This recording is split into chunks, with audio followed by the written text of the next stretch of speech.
What is going on, Oh, All-Terrain Nation? Whether it my be two-wheel God. drive, four-wheel drive, Tim, does it really matter what you drive? It does not matter what you drive tonight, That's right, especially because if it's an EV, this is because your they may not. All-Terrain Nation, and I am your host, David Boyd, alongside co-host Tim with Overlanding for Fun, and I challenge you, Mm. no, I dare you to go over to Tim's channel and smash that subscribe button and just help a brother out, man. Help him out. He just needs a little bit of love, a little extra love tonight. So Just a little, just a little, just give him a taste. Give him a taste of Look. what you guys like. just a tip, just a little Yes, tippy tip.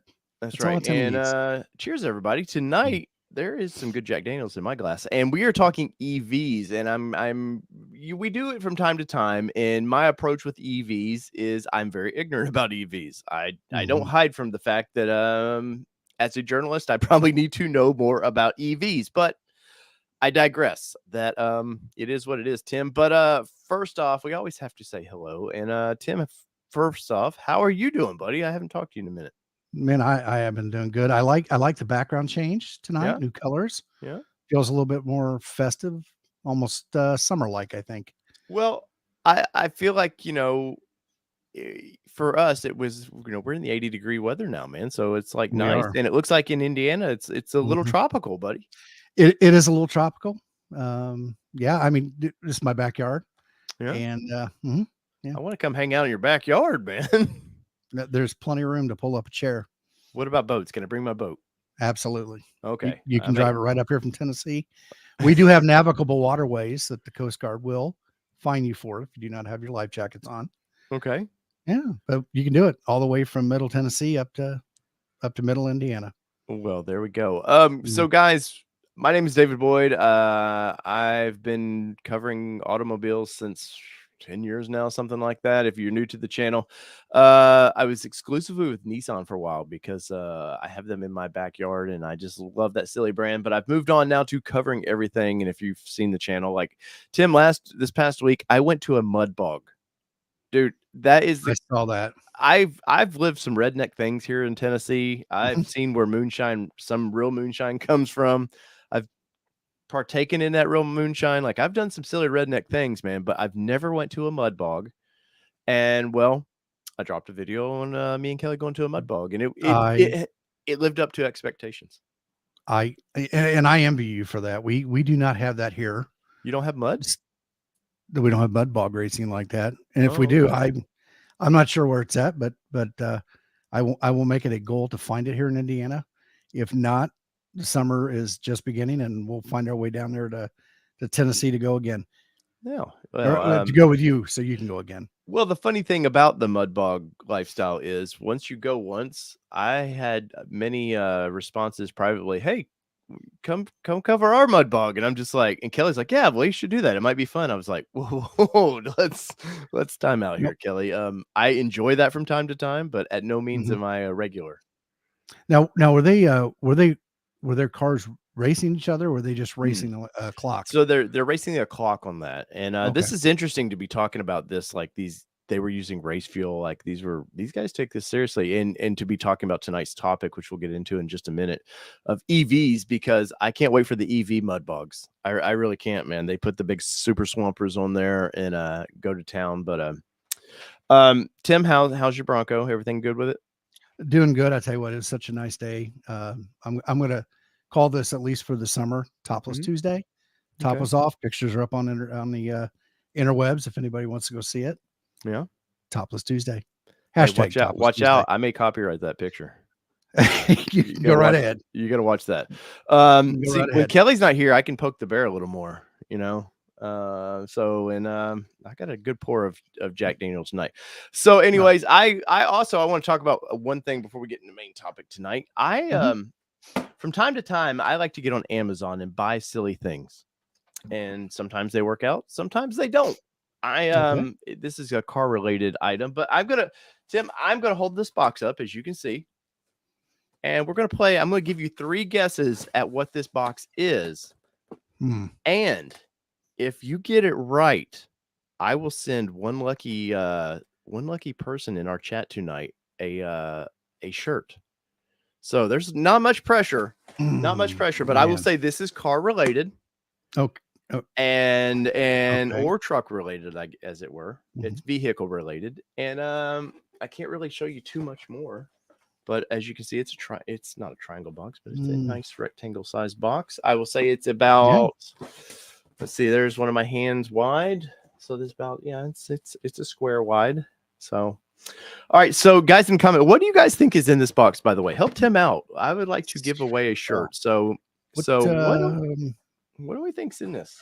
So I get three questions. You get 3 guesses, but I would like to see if they will comment and help you do this. So we'll do this from time to time. I will order something silly, and I've cracked it open. I haven't even unpackaged it because I didn't want to spoil anything. But all right, guess number 1, Tim. What do you think is in this box? Well, can I ask how much it weighs? Is that part of the rules? I mean, I don't know how much it weighs. I'm not going to if you had it delivered by Amazon, it should be on the box. But if you had to guess, is it heavy? Is it not so heavy? It's not light. I would say it's anywhere. It's under 10 pounds. We'll say that.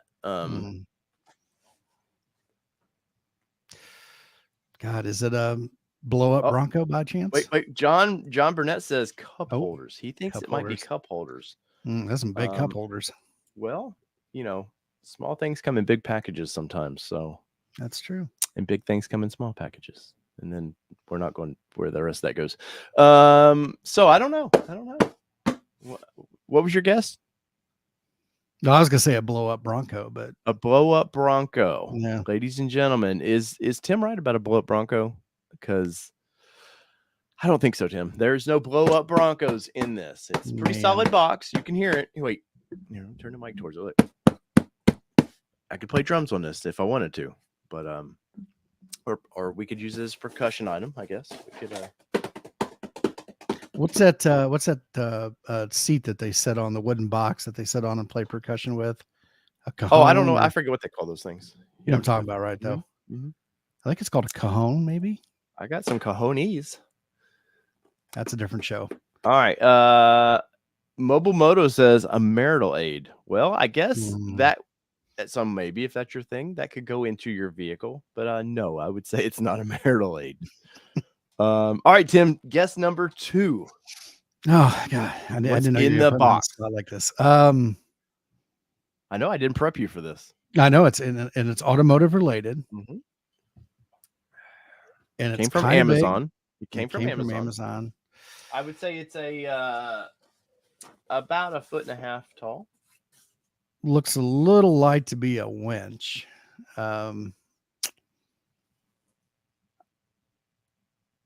Oh man, I'm going to say a tow rope, a kinetic tow rope. That would be a good guess if I didn't already have those items. But no, that's guess number 2. And that would be wrong. And Zachary Rogers says something for Moab. Wow. Depends on how you bend it that way. I could bend it that way, I guess, but maybe not. Bend it like Beckham? What we got going maybe on we down the road will get to where you could phone a friend on this, just like we could set up a live call in.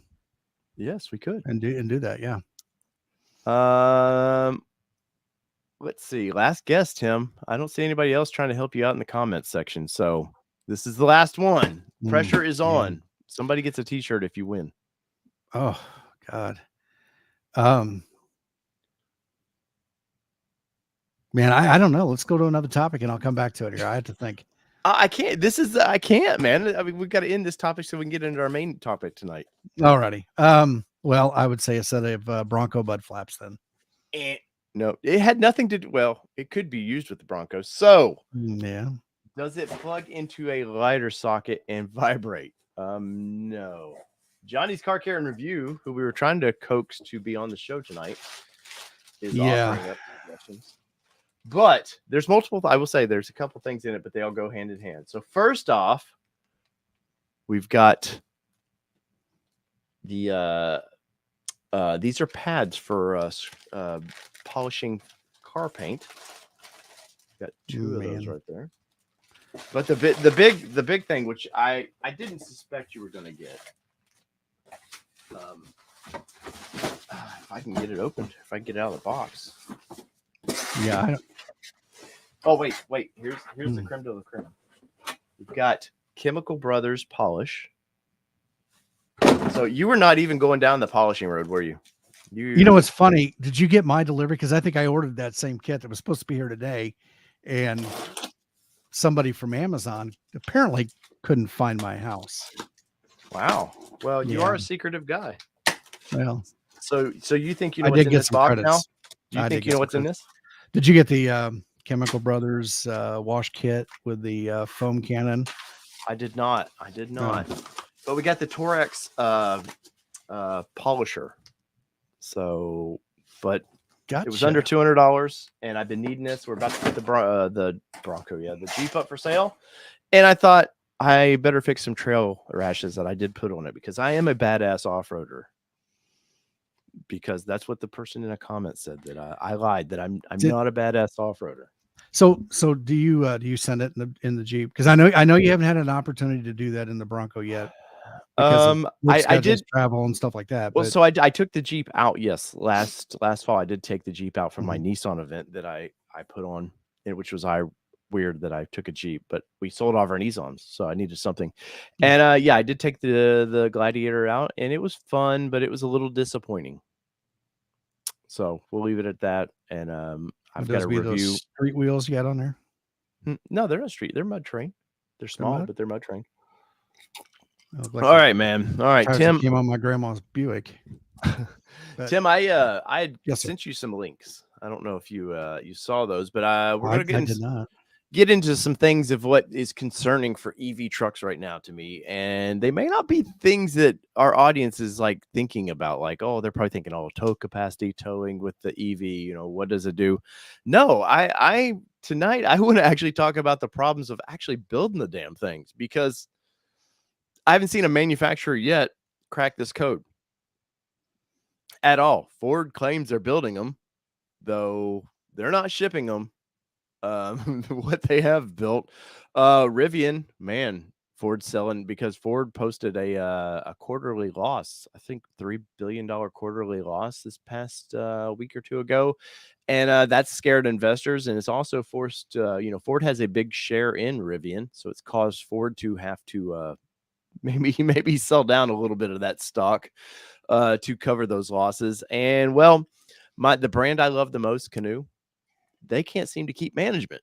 They got this big NASA contract to be the Astro van of sorts to take the astronauts to the launch pad, but they can't even keep their management intact. So will that happen? And we've got the gas guzzling or the electric guzzling GMC Hummer, which is out. I will say, we're one of the first to market, actually, but I'm hearing recalls already on that big beast, and I think that's the hype is kind of settling on that one a little bit. And then, well, there is everyone's favorite, the Cybertruck. And Tim, I'm sure you haven't watched this over the past couple of years. I slightly pay attention to the EV stuff, but I won't say, once again, I'm never going to try to break down the whole kilowatts, how does that go into mileage and all that? Because honestly, it's like reading a stereo install instructions. I have zero interest in knowing that. I think the fun part of gas vehicles are you go, oh, it gets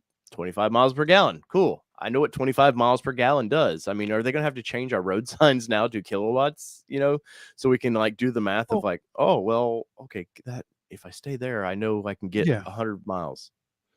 But where are you at with EVs? I actually like the concept of EVs. And that was Tim on the show.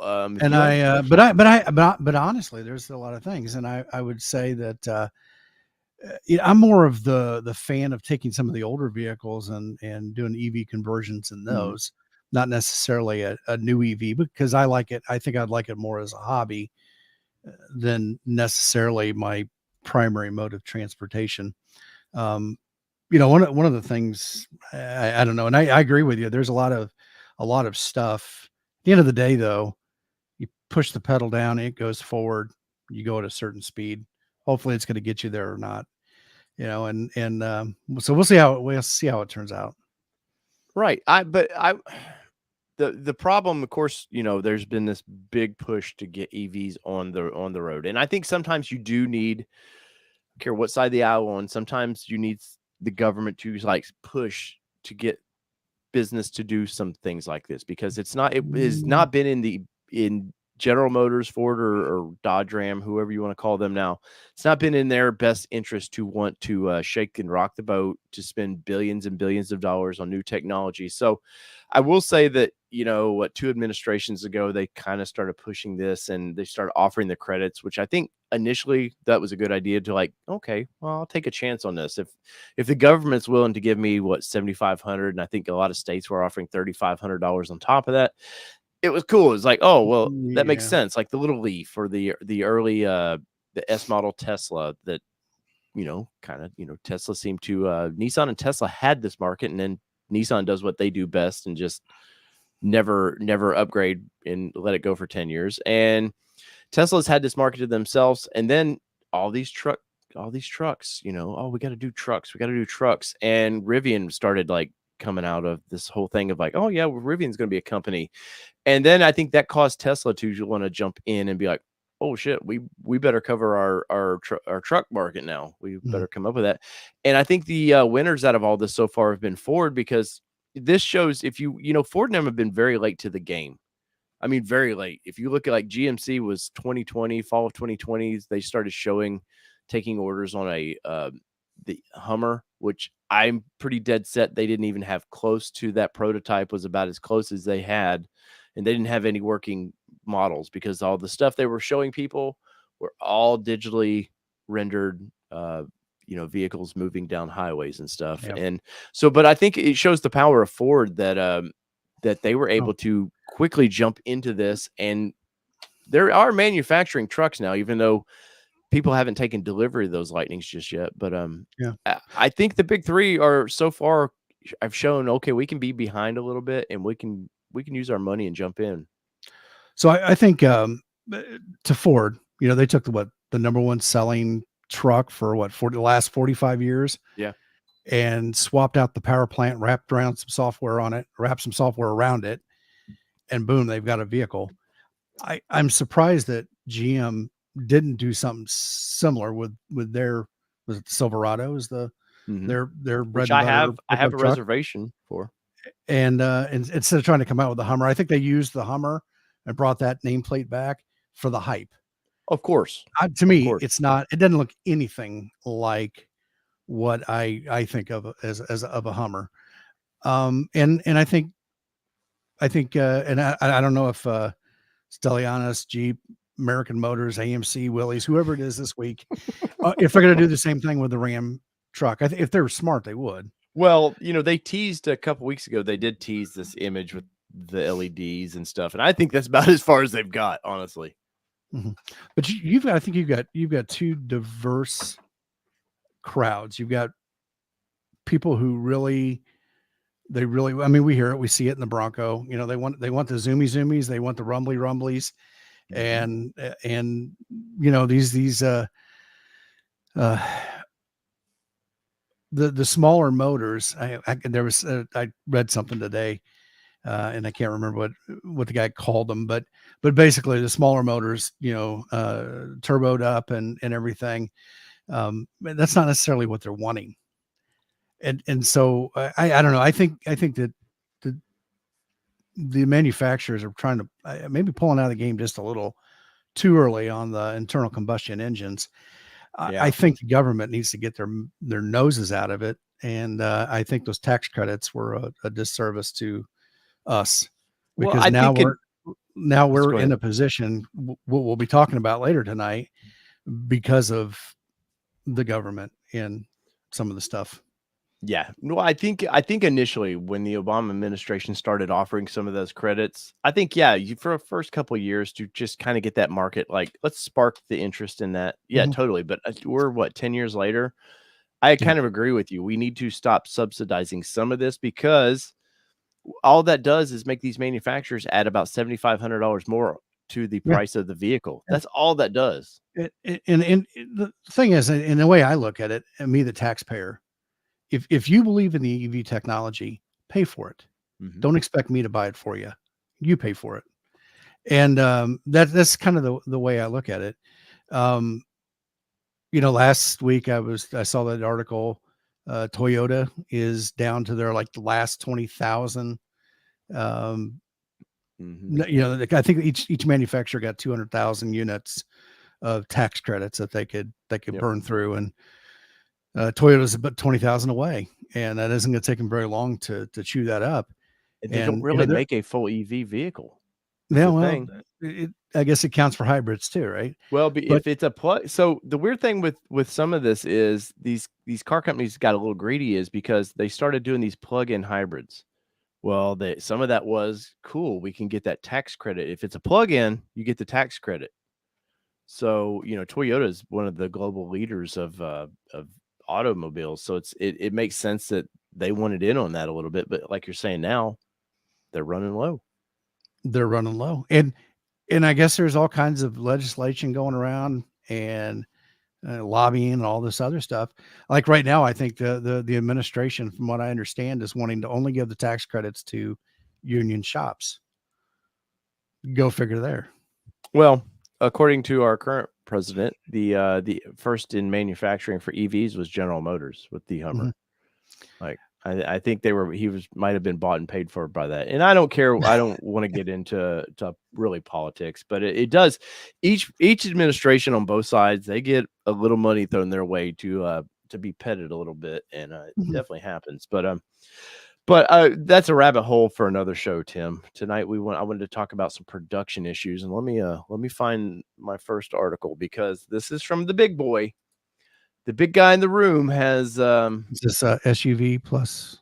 No. To me, that is the big boy journalist of. Oh, no. This is just in general. Let's see here.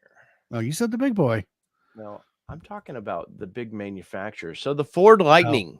This came from Ford Authority.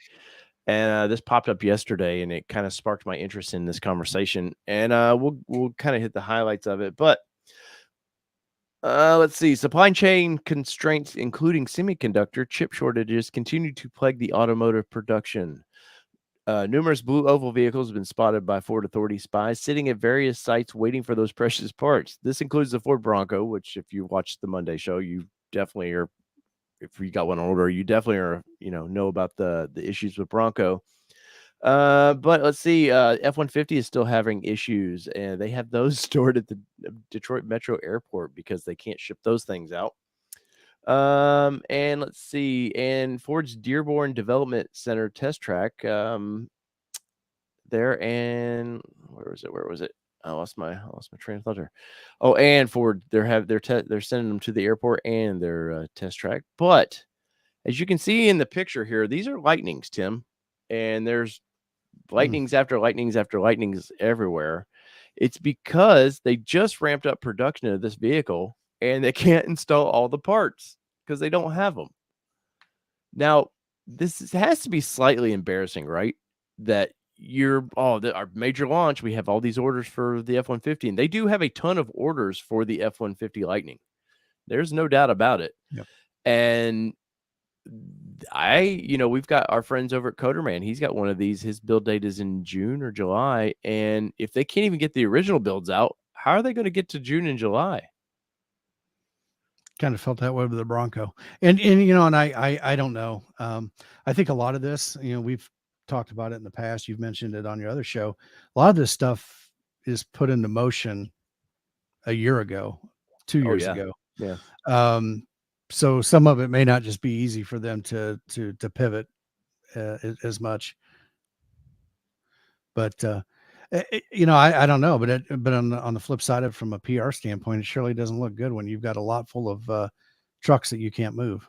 Well, and poor Ford has suffered since the summer of 2020, of when they had all these trucks that they just couldn't get out, or they were missing parts, and they were, and then there was some with Bronco. They were holding back some stuff so they could get Broncos out. Well, they can't. The problem when you start holding back chip needs for one vehicle to give to another one, well, now you've got to do that with that vehicle to give to this one, and now you've got 2 or 3 vehicles sitting on lots that they can't seem to get out. And this is the big, like I said earlier, Ford had the money to throw at this EV problem And whether you think that the mileage on this truck is good or bad, it's yet really to be seen. I think it's kind of I think the mileage on this particular truck is not where it needed to be, but I think it shows that Ford threw a bunch of money at it, and this is what they could quickly come up with.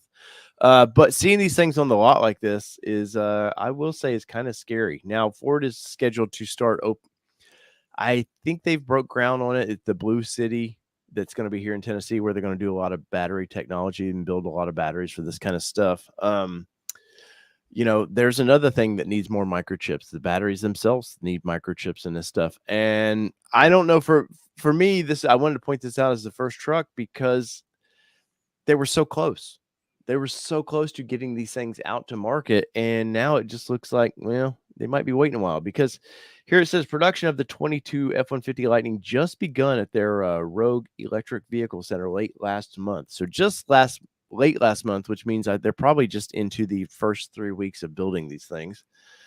Let's see. Ford has built a few thousand of the EV pickups so far, with 20% of that mix consisting of fleet-oriented Pro trims. However, the automaker recently revealed that the F-150, F-22 Ford Explorer are two vehicles waiting current chips, which means that these F-150 Lightnings are also likely affected with their long-running shortages. And so, hey, Dave. Yes, sir. I'm sorry, I didn't mean to break your train of thought. You might want to break up what you're reading just a little bit, just so that way you don't get a copyright strike. Well, that is true. I'm looking out for you, buddy. Hey, you would know about those things.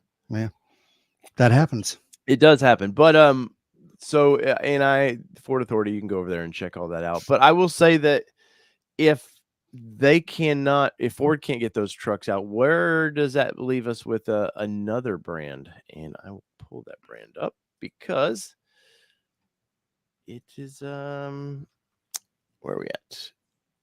There we go. Cybertruck. Let's pull old Cybertruck up, because this is the one everybody loves. They love to hate is Cybertruck.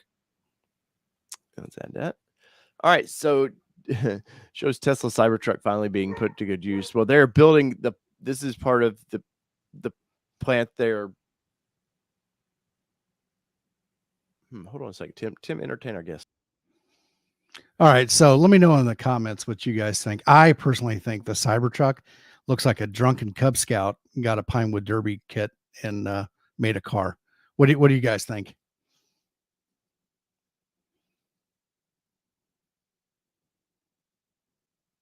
I keep forgetting that there's a slight delay here, so I'm sitting here like waiting for responses to come in. There we go. Sorry, in a little bit more. All right, so Dave, I asked what people thought of the Cybertruck. I told them it looked like a drunken Cub Scout had gotten a hold of a Pinewood Derby kit. No, it sounded like my car alarm was going off. Oh, but so Cybertruck, this has been the one that everybody's been excited about. I think Rivian beat them to the punch about, hey, we're going to build a truck, but Tesla fanboy is strong, man. They are all about this truck. Most of them probably have not driven a truck, but the idea that Tesla was going to be doing a truck was kind of exciting. And why not, man? And then everybody kind of had images. Oh, we're going to get this kind of, normal looking truck. And well, Elon had other plans and gave us the Tesla Cybertruck. But Cybertruck I want to say, was supposed to have been out. It debuted 19, I think, late 19, with it's been a while, like a 21 production, and then that got pushed, and then I'm hearing it's not till 23 now. I think it's according to this article.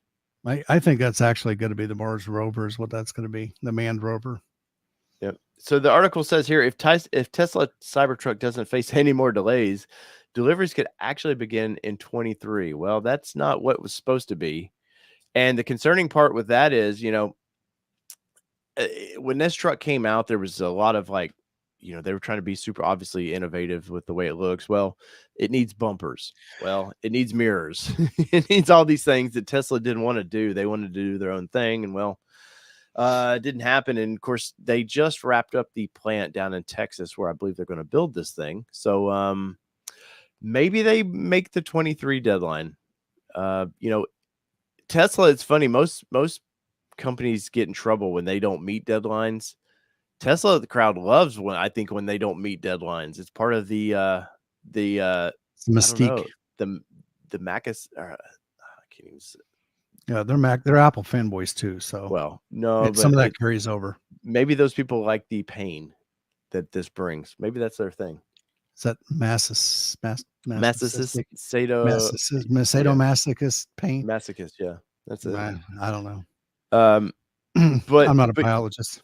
well, I'm not either. I just know what my Yeah. pronouns are. But so where are you at with this truck, Tim? I mean, when this thing launched, I didn't know you.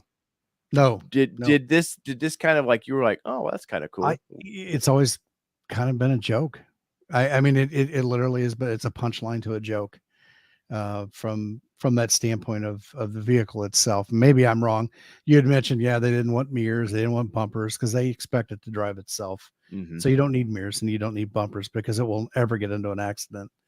It won't ever. I think the federal government has is going to, and the Department of Transportation is going to have some something to say about that, and I'm sure they're going to be making those changes. Well, yeah, and you know what surprised me? Look at the guy standing here, and it looks like he's standing nice. He's about foot to foot with that thing. Look how tiny it actually is. You know, people thought that, oh, it looked big and like it was going to be, you know, a big full size truck, but it's really almost a mid size truck, right? Dave, I'm gonna say he's on a footstool. It's hard to tell. I can't tell because it says watch it on YouTube there. Yeah, be careful. Yeah, I know. YouTube Car Smarters guy, thank you for that 521, sir. I do appreciate that. But this thing has been sort of a mess. It really has, you know, from the get-go of the launch, you know, it was supposed to have it's going to be bulletproof basically, and they were hitting it with hammers. You could tell they were not hitting that vehicle very hard with a hammer, with that sledgehammer. And then they took the metal balls and they threw that metal ball, and what happened, Tim? Glass broke. Yeah, that shatterproof glass broke. Yeah. And I don't know why the Tesla guys, maybe they don't know the truck market, but maybe they think that's what people want in a truck is, oh, it's got to be bulletproof. It's got to be this. I could throw things at it and it's not going to damage it. That's what the algorithm tells them. Maybe, yeah. I wouldn't put it past it.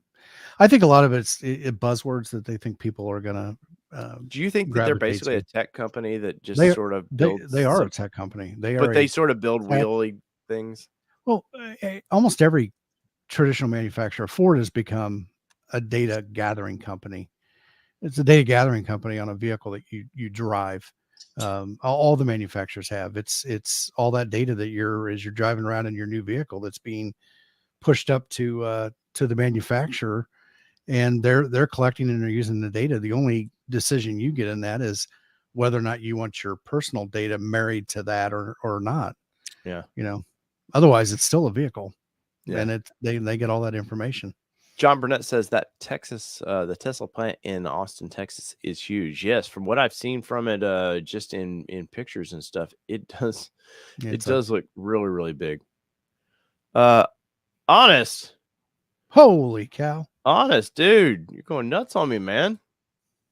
91.11. Tim, is that number ring a bell to anything? That does not. I didn't know if it was anything gun related. You always say you like oddball numbers. I do like odd super chats. You guys know this. You definitely know this. But so the Cybertruck is going to be everything, you know, we've always wanted in a pickup truck, except for I don't know. I don't see this thing really going off road. I don't see a lot of these actually for things I like to do going off road. I'm sure it's fun to drive. The 0 to 60 times just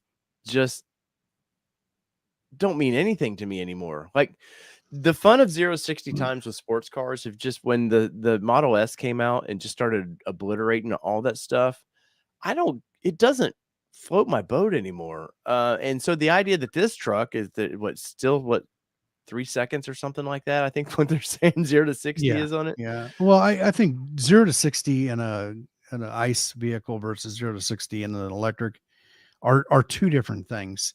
You still get the G-force, right? You know, pushing back on you, but it's not the same experience. It's not that explosion. It's not that, you know, it's not the zoomies or the rumblies. They're just not there, you know, and that's cool. It's a different crowd. And some people may like that. Some, not a big deal. Like you, right? You don't like it. No, I It's not don't. that you don't like it. Yeah, I I shouldn't don't say that. dislike it. It's just become it's not relevant It anymore, if I could say the word. doesn't flip your It switch. Well, no, trust me. When I did that test drive of that Kia, the EV6 inline or whatever it was called. Oh Like, yeah, yeah. dude, GT it line.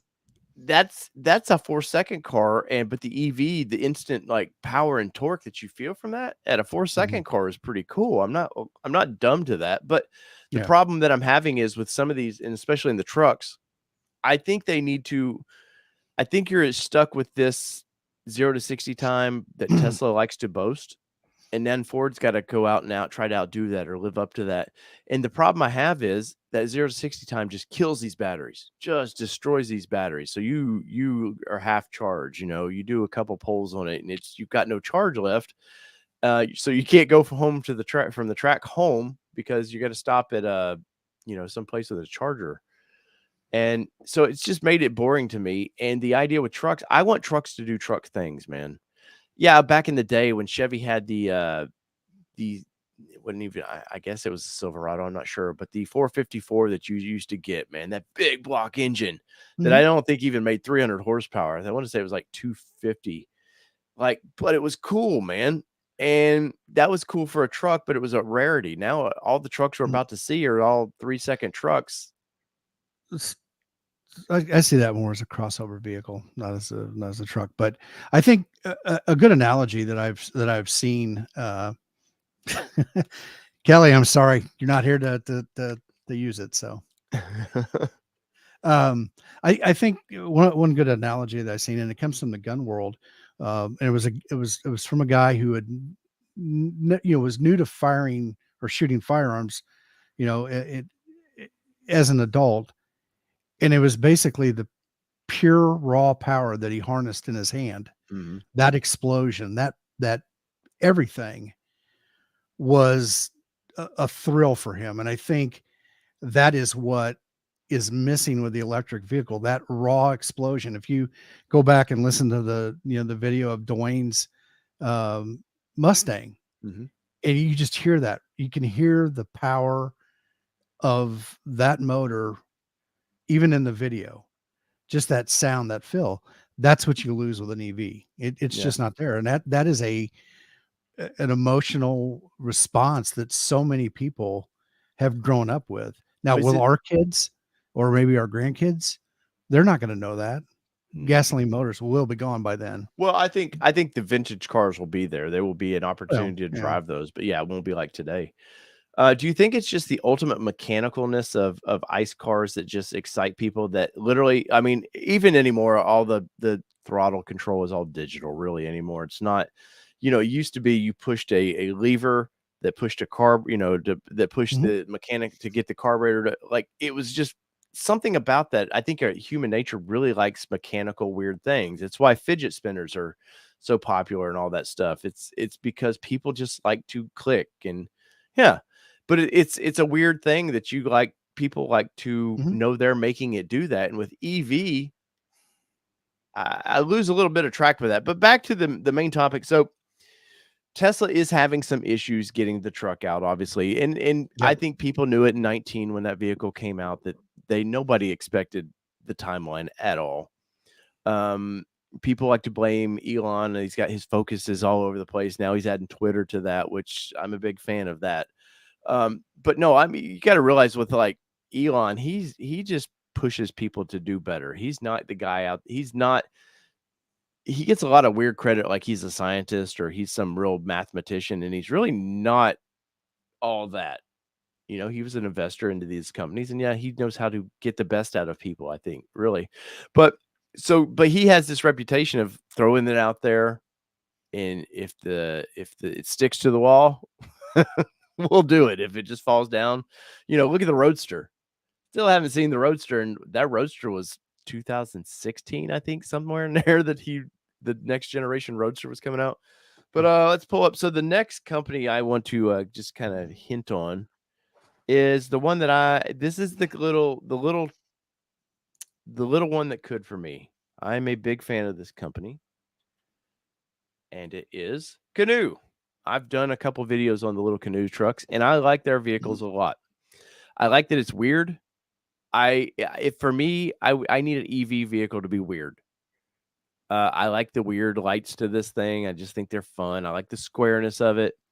Square is great for like what it's showing right there. If you need a package truck, most boxes are weird shapes. You need something that you can get the most out of, what you're towing and putting in this vehicle.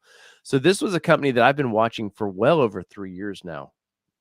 And I wanted to put a reservation down, but them being such a new company, much like Rivian, I was interested in throwing some money down at a Rivian to get one. But some of the startups make it really hard for me to want to invest. Where are you at? Do you have faith in startup companies like this, Tim?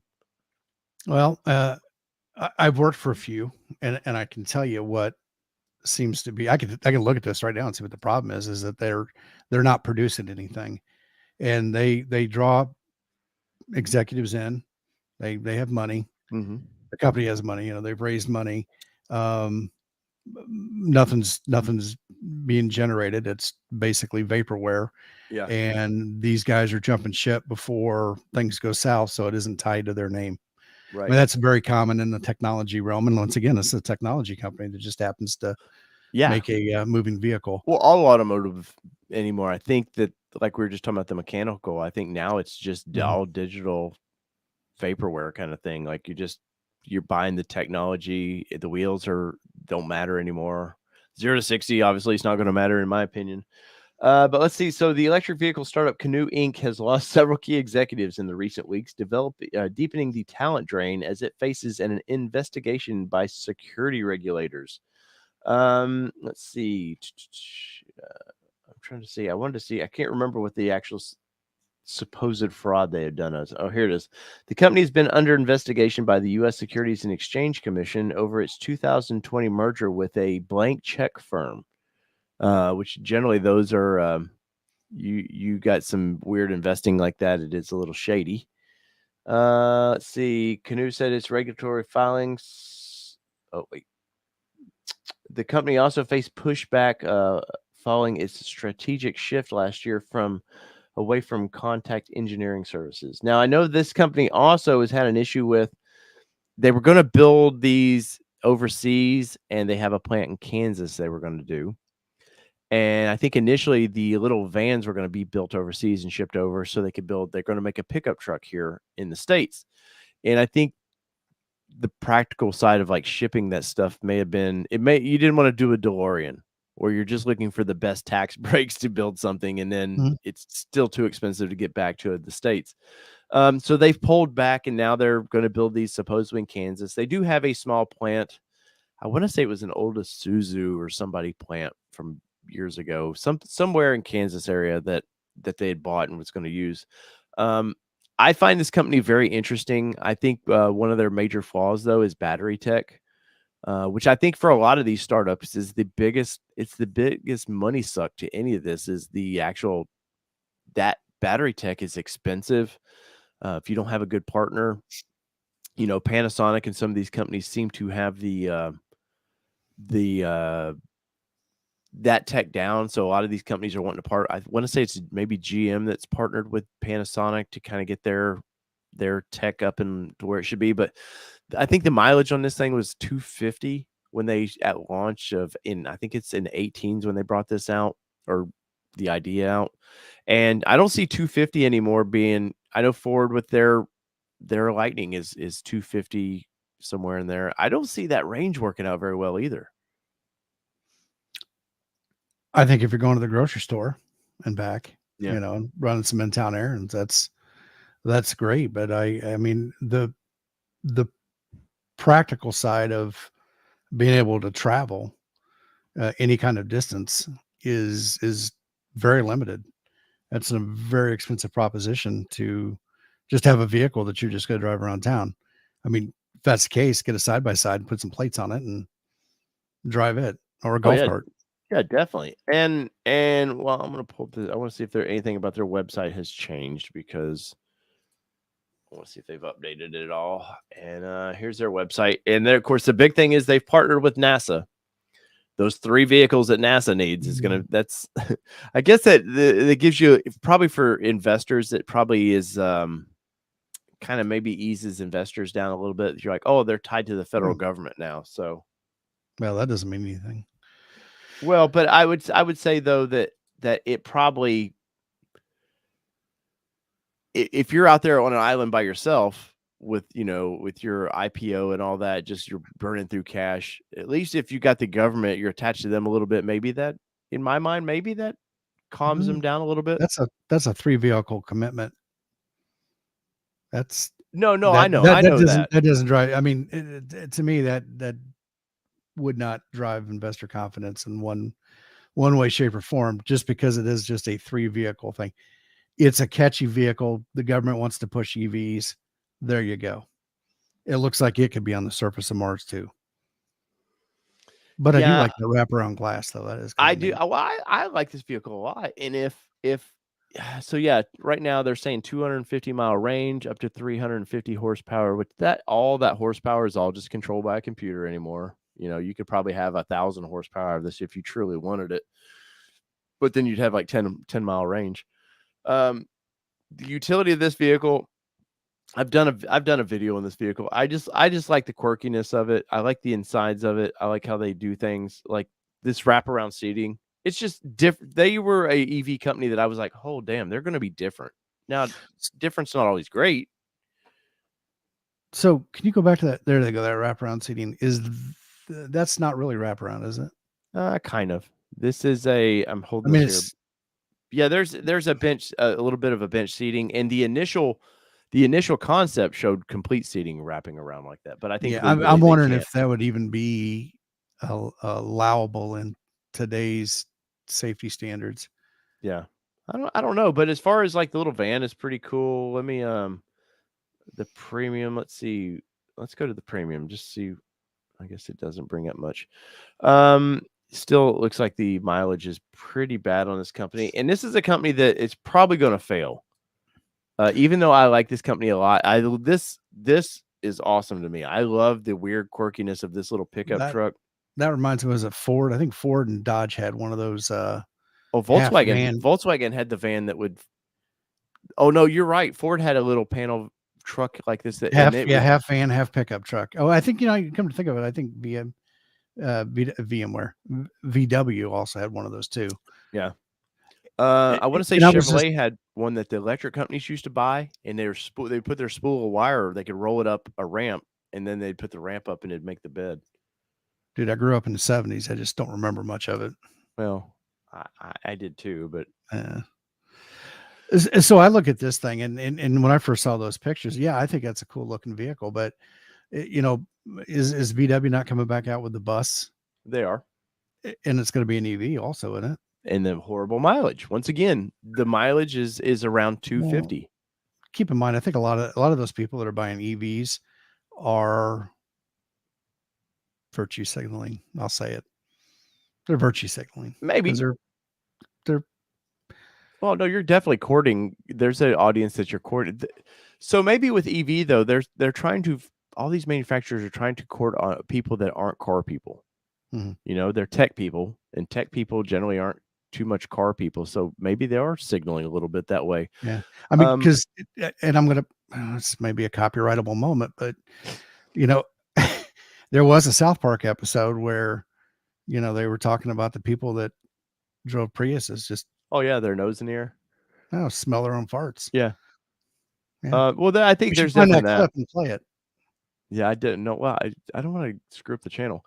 But this little truck had a lot of innovative things about it. Some things that maybe will never come to light. I do like the way they've extended the bed there.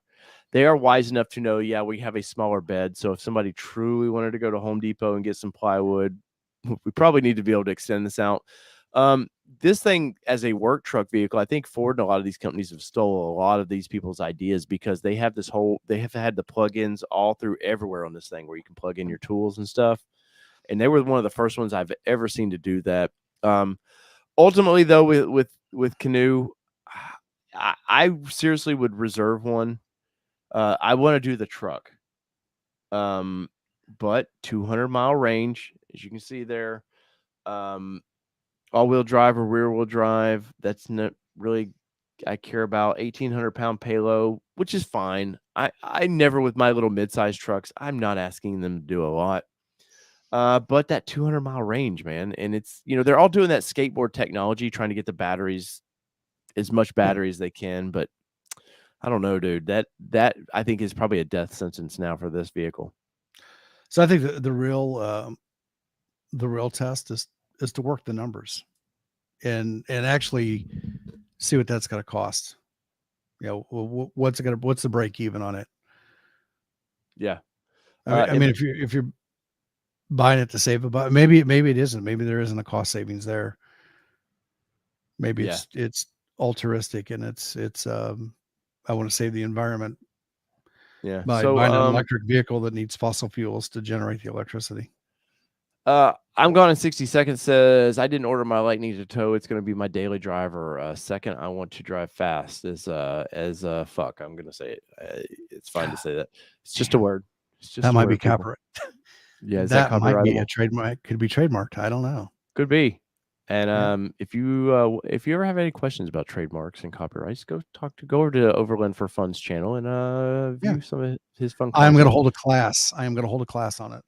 Yes. And the legal ways of Tim. But I get that, but the problem, you say that I'm gone and then it's a truck. People are always like, oh, it's gonna be my daily driver and stuff, which is fine. There's always errands you got to run on the side with your daily driver. And what is it going to be? You didn't tow your truck, you didn't charge your vehicle for 2 days. Your partner calls and says, hey, I've got this desk that I ordered from Office Depot. I need it picked up. You're looking, you got 40-mile range. It's 10 miles or so to get over to Office Depot and another 10 to get home.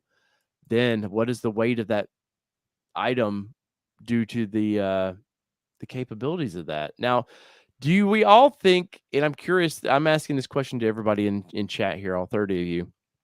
Do you think at some point that it's all your parking spots are going to have charging ports? Is that kind of where, because right now there's always the asshole that parks at the mall, or there's the charging port, and the dude in his his mall crawler likes to be a dick to park there just to be a dick a lot of times. I mean, I've been that guy. I'm not going to lie. But do you think that eventually to solve that problem that just all parking spots are going to get it?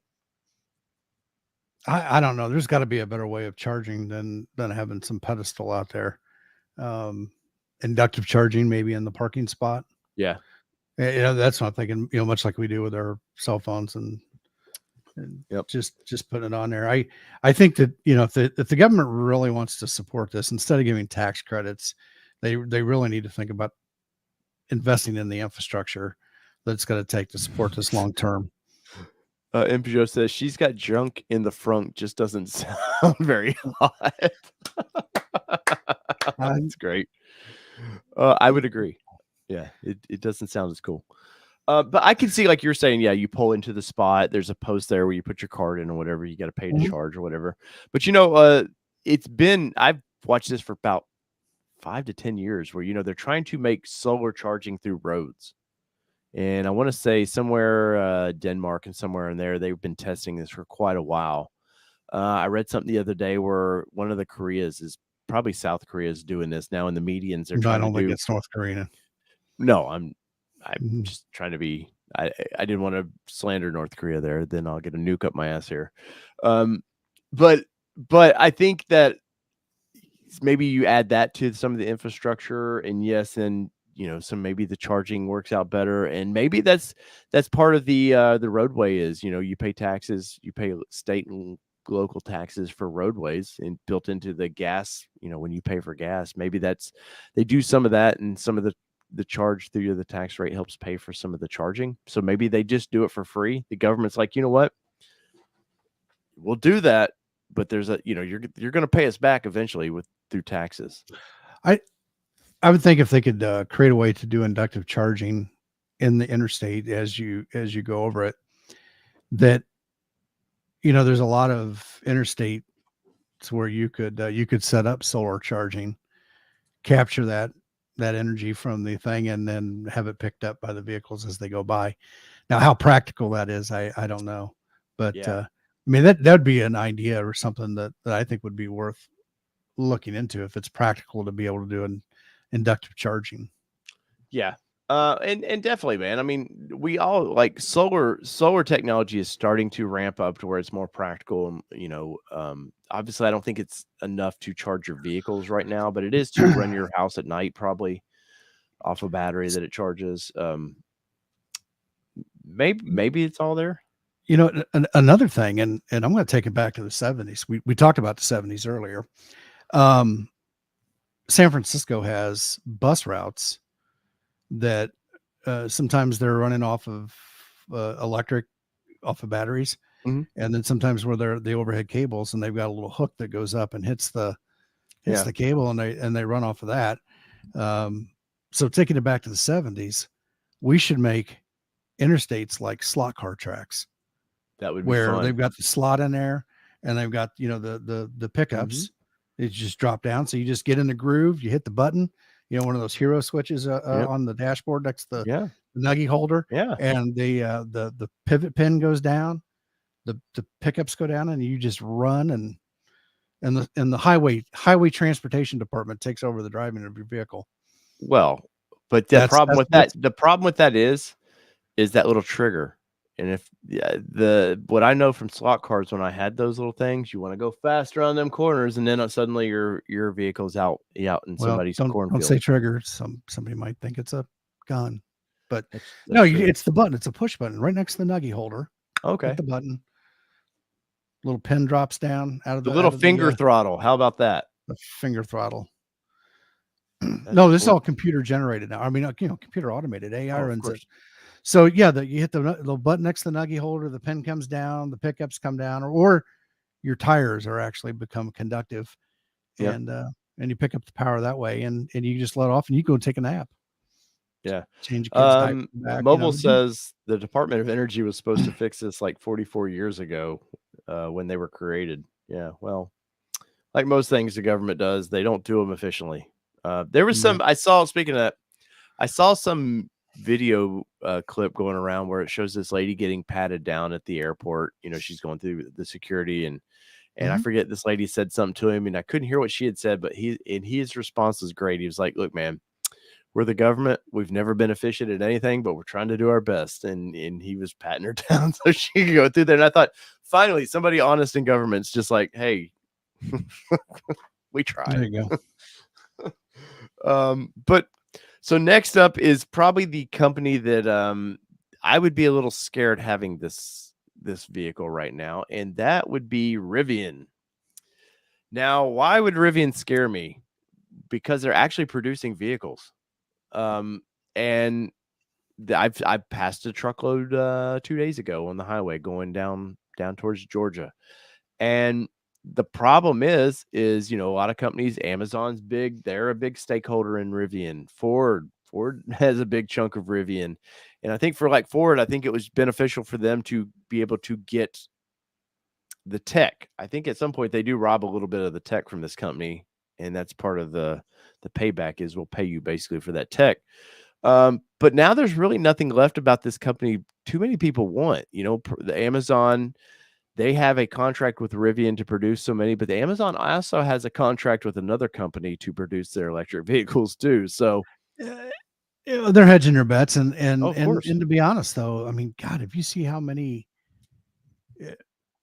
Amazon in the last couple of years since they've gone to these contract fleets of vehicles and deliveries and stuff, and moving away from they still use the postal service, I guess, some, but like FedEx and UPS for their deliveries. There's a lot of vehicles now. If you want to talk about getting a government contract like with Canoe, get the contract for the postal service, then you would have something to spark investor confidence. Right. Well, with Rivian though, I've got a friend that went out. He left Nissan to go work for these guys, and which, they're in California. They're building. They're in the two worst states for an automotive plant to be in. They're in California and they're in Illinois, the two worst places to want to do business. so that doesn't bode well with them for me. They Ford's lost money with this, and Ford's lost money within Ford, and Ford's lost a lot of money within this company. And these all EV companies right now are just money sucking. That's all they do. They're not profitable. I don't know that Tesla has actually been real profitable. I think because their stock keeps getting inflated and inflated, it makes the company worth a lot. But I don't know that Tesla's ever been super. I want to say they finally turned some profit, but I don't think it's enough to justify how long they've been around. It's a scary thing because companies like Rivian, they're everybody wants that. They need that IPO. They need that initial. I need that big influx of money. You burn through that real quick, and if you don't turn the product out real quick, it is what it is. And now the RT1 truck, it's coming out. People are starting to get to review the vehicle. It's kind of fun. It's not very big. It's a mid-sized truck, really. The mileage on it's not bad. I want to say it's right at 300, if I remember right, which is pretty good. Better than the rest of them. Other than that, some of the tech in it is like, I know Doug DeMuro did a review on one, and the cameras in the vehicle, the actual to look around, the surround cameras are pretty bad. Like, you can tell where they've cheapened out, where the money wasn't. I don't know, maybe it's old tech that they could get right now because of all the supply chain issues or what. But think there's little things about that. I think that these people that are getting them initially, one of them are like, they're going to find it now. They'll be like, oh, this isn't Toyota quality. This isn't, what I would expect from a expensive vehicle, because you're 70, 80K for this truck, for a vehicle that you could get a full size gas burning vehicle.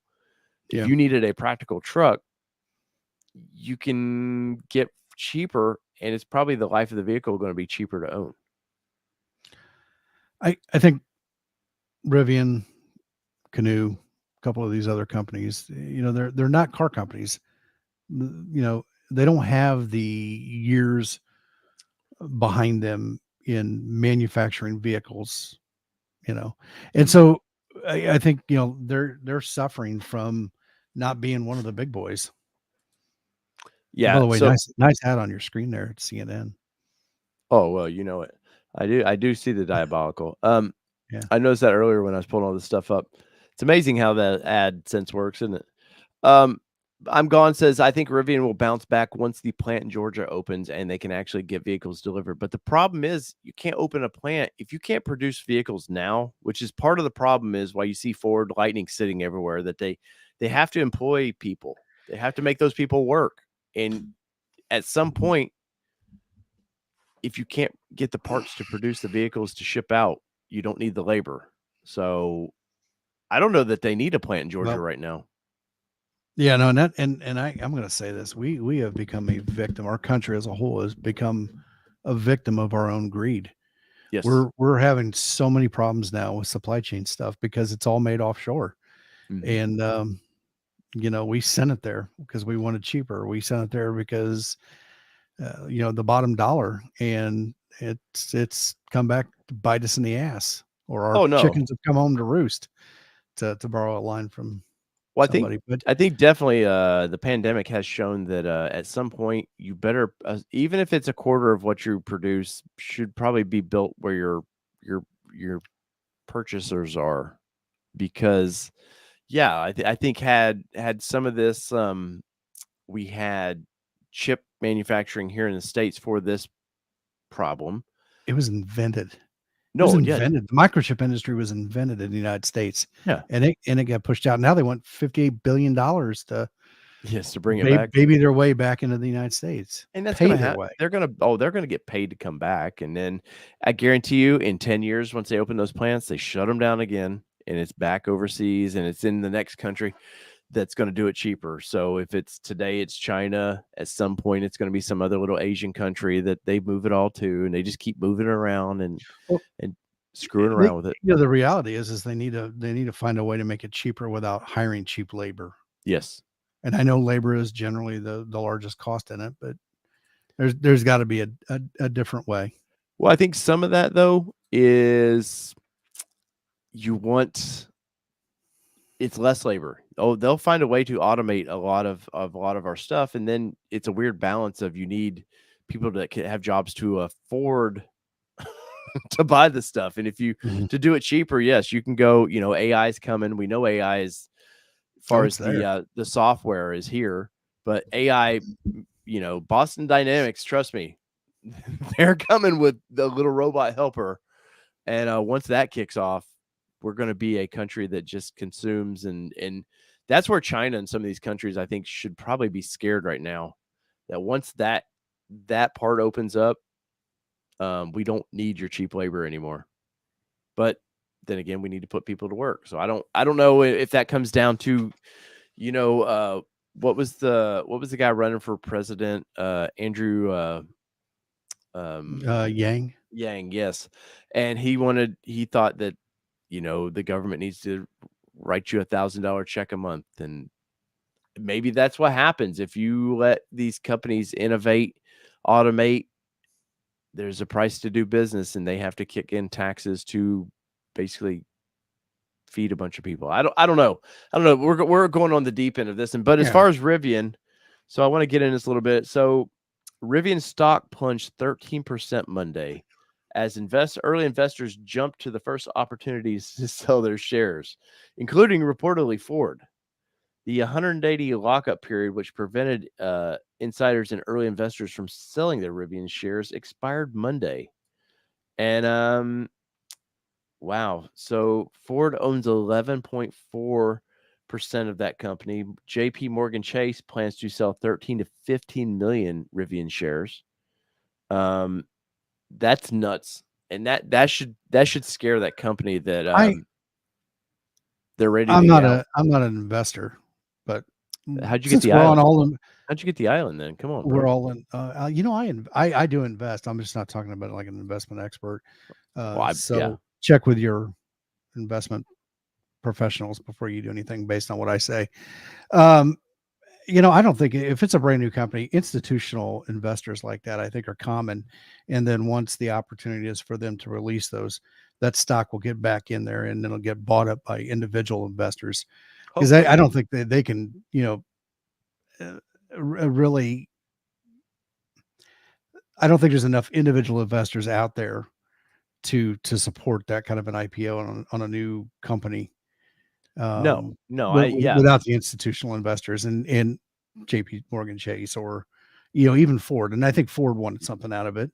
Sure they did. Because while they're still building traditional vehicles, they wanted somebody to work the technical angle on the EV. And because as far as the mechanical parts of it, like motors, you have a handful of motors really you can choose from, which is kind of a bummer. Like you were saying earlier about mechanical things, used to be the fun of Ford versus Chevy was, oh man, Chevy's V8 just seemed to be, their big blocks seemed to be better than anything Ford did. But Ford had the what was it, the 302, that was a great little small block. Like there was a fun battle. Now, like GM and them aren't going to do, all they're going to do is design it for, they're only manufacturers. That doesn't mean they half the time they don't stamp half these products anymore. They don't build the dashes and all that already. So they're just buying motors now from companies and just throwing them in these vehicles. It's I don't know what it's just a tech company anymore, man. Tech on wheels. Yep. So M Price says Canoe and others are truly thinking outside the box. They may not need to succeed now, but their time is coming. Fossil fuels are a finite resource. EVs should have been invested years ago or decades ago. Speaking of greed, yes, no, I'm sure some of you have seen that documentary, what killed the electric vehicle or whatever it was. Because GM had been in the mid 90s to, I think 97 is when this little EV came out. Had a bunch of them out there. And then what happened in this, according to the documentary, the battery companies that were, the tech was coming then, Big Oil bought them. Why did Big Oil buy them? They want people to buy oil. No, definitely. I think that, I think really, if you look at what really started the revolution, was the Prius. I think that showed people that, holy cow, I can get 80 miles per gallon or whatever. I think that really shook up the world, and which is strange now because Toyota seems to be so far behind in the that tech. They rode that horse a little too long, I think. No, 20,000 credits left. Right, right. Better jump out and get your Toyotas now. Jason Boyd says he is losing money daily in his 401k thanks to Brandon. Brandon, the guy we interviewed last night, I don't know what really he had to do with it, but okay. Mobile is on point tonight because I'm having to allow some of his comments. So he's back to the number one spot for that. Let's see. Bronco Wild Outdoors has a comment. Look at the automatic transmission. Ford and GM partnered to design the 10R60 and 10R80, similar to GM's versions. I guess Dwayne might have been talking about something there. I guess I should proofread these. And Price says he's still waiting on his two-door Bronco. Of course. But this was late. So Rivian scares me. I think Rivian and Canoe right now are on thin ice. The Tesla we know is not going. Tesla is the anchor brand now for EVs. Whether our current administration wants to admit Tesla or not, because Tesla is pretty anti-union. So that's why our administration doesn't seem to like them, that's fine. It's a political game that they like to play. They have their games, let them play it. But Rivian, I really do think that Canoe, if they disappeared tomorrow, nobody would notice. I think Rivian would be the one that kind of shakes up the EV world. Maybe when they do fail, because I really do think Rivian will fail. I don't want them to fail. My gut feeling says they fail. But if they do fail, does that mean this 2030 date that all these manufacturers, we want to be 50 to 100% by 2030, would that shake that up a little bit and cause these other manufacturers go, whoa, whoa, whoa? I don't know. I think those dates are so far out. They're not though, Tim. They're subject to change. We're in 22. We're 2022, man. They're still far out. Maybe. Personally, I just think, we need to build more nuclear power plants, and we need to miniaturize a Mr. Fusion, just like Back to the Future. Of course. Slap that in the back end of the vehicle, and that's all we need. And it's done. Just a Mr. Fusion and nuclear power plants, and it's safe. It is safe. I do think nuclear is going to make a comeback, because it's really not going anywhere. They just haven't approved any new plants till recently. I think it's in Nebraska has a new nuclear plant coming out. Had something to do with that. Yeah. No, I think I really do think that nuclear is the way to go for electricity. That you need a lot of it, and it's good at doing it. Well, if the world knew, the largest fleet of nuclear power plants, reactors in the world, is managed by a group of 20-year-olds in the United States Navy. And they're almost 100% incident free since the 60s. Yeah. Except for that one sub that we were not allowed to talk about. Well, can't say its name. But I think Russia proved that if you don't keep spending money on the tech, that bad things can happen, and if you don't keep people educated on their jobs, I think Chernobyl. I do remember that happening as a kid, and that was a major scare around the world. Yep. There's one more that it was late to the game, Tim. I didn't sling this one to you, and The Drive has an article out May 10th. It just came out. Looks like maybe 10 minutes ago. Kelly sent this over to me, and let's throw this up there. And let's talk about this. So VW plans on a new off-road EV brand to revive the Scout name, per report. That's pretty interesting. So did VW get International Harvester in there somewhere? Well, I think they can buy that Scout, that branding, pretty easily. I mean, is International going as far as a car company? I'm sure it was a divided business anyways. But I haven't looked at this article, so let's see. If there's one thing,